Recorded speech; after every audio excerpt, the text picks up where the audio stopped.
जैसा कि हम सभी जानते हैं कि भारत एक कृषि प्रधान देश है और यहाँ की लगभग 80% जनसंख्या गांव में बसती है, जिनका मुख्य व्यवसाय खेती है। इसीलिए आज इस एपिसोड में बात करेंगे वर्मी कंपोस्ट की, यानी केंचुआ खाद किसानों के लिए एक ऐसा साधन है जिसको अपनाकर किसान अपने खेतों से बम्पर पैदावार लेकर मालामाल हो सकते हैं।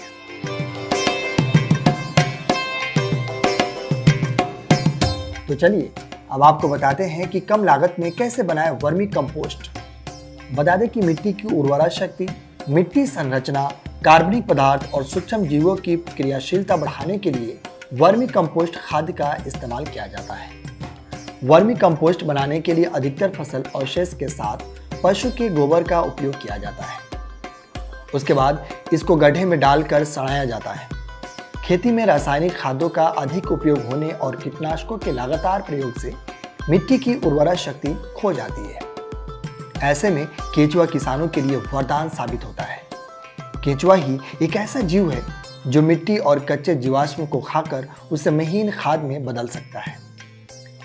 इससे बने खाद पोषक तत्वों से भरपूर होती है, जिसे पौधे जल्द ग्रहण कर लेते हैं, जो पौधे के विकास में सहायक भी होते हैं।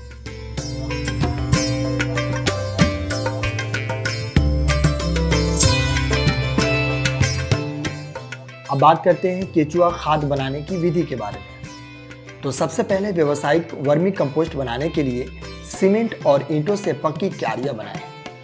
लेकिन ध्यान रहे कि प्रत्येक क्यारी की लंबाई 3 मीटर, चौड़ाई 1 मीटर और ऊंचाई 30 से 50 सेंटीमीटर होनी चाहिए। क्यारियों को भरने के लिए पेड़ पौधों की पत्तियां, घास, सब्जी और फलों के छिलके, फसल अवशिष्ट, गोबर आदि कार्बनिक पदार्थ का प्रयोग कर सकते हैं। इन पदार्थों को क्यारियों में डालने से पहले ढेर बनाकर 7 से 10 दिन तक खुला छोड़कर हल्का पानी डालें, ताकि गोबर और अवशिष्ट पदार्थ से गर्मी बाहर निकल जाए।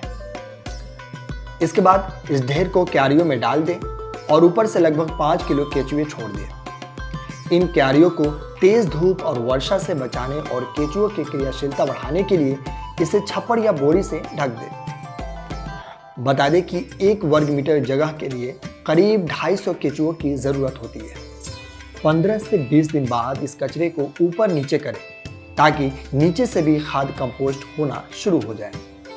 किसानों को इस बात का ध्यान रखना होगा कि क्यारियों में लगभग 60% नमी बनी रहे। इसके लिए उन्हें समय समय पर पानी का हल्का छिड़काव करते रहना चाहिए। अनुकूल नमी, ताप और हवायुक्त परिस्थितियों में 25 से 30 दिन बाद क्यारी की ऊपरी सतह पर 3 से 4 इंच मोटी केंचुआ खाद इकट्ठा करनी चाहिए। ऐसा करने से केंचुआ क्यारी में गहराई तक चले जाते हैं और खाद बनाना शुरू कर देते हैं। इस प्रक्रिया में 1 टन कचरे से लगभग 0.6 से 0.7 टन केंचुआ खाद आसानी से प्राप्त हो जाती है। इसके बाद केंचुआ खाद से केंचुए के कोकून और अवयस्क केंचुओं को अलग करना चाहिए। खाद से अतिरिक्त नमी हटाने के लिए छनी हुई केंचुआ खाद को पक्के फर्श पर फैलाना होगा। जब नमी लगभग 30 से 40% रह जाए तो इसे बोरी में भरकर इकट्ठा कर लें। इसको पूरी तरह सूखने के बाद बोरों या प्लास्टिक के थैली में भरकर इसे सालों तक सुरक्षित रखा जा सकता है। सुरक्षा की खास जरूरत नहीं। आप केंचुआ खाद के बिजनेस की शुरुआत अपने खेत में खाली पड़े हिस्सों पर आसानी से कर सकते हैं। इसे बनाने के लिए किसी प्रकार के शेड आदि के निर्माण की जरूरत नहीं होती है। बस आप खेत के चारों तरफ जालीदार घेरे बनाकर इसकी जानवरों से सुरक्षा कर सकते हैं। अब आपके दिमाग में आ रहा होगा कि इससे कितनी कमाई हो सकती है।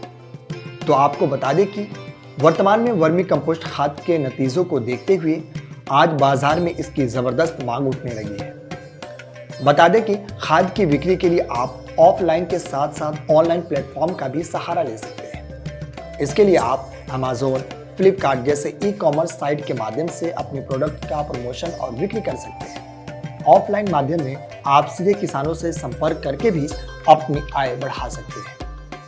यदि आप 20 बेड से केंचुआ खाद का बिजनेस शुरू करते हैं तो 2 साल के भीतर आप 8 लाख से 10 लाख टर्नओवर वाला बिजनेस खड़ा कर सकते हैं। तो देखा आपने, वर्मी कंपोस्ट खाद बनाना कितना आसान है। इसका उत्पादन करके किसान भाई अपनी दशा और दिशा दोनों बदल सकते हैं। तो देर किस बात की है, उठिए और लग जाइए, क्योंकि अब आपका भाग्य बदलने वाला है। यह अवसर आपके इस्तकबाल को तैयार खड़ा है, इसे हाथ से बिल्कुल न जाने दें। और हमारा ये वीडियो आपको अच्छा लगे तो इसे लाइक और सब्सक्राइब करके हमारे हाथों को मजबूत करें, ताकि खेती से संबंधित और भी अच्छी जानकारी आपके सामने ला सकूं। धन्यवाद।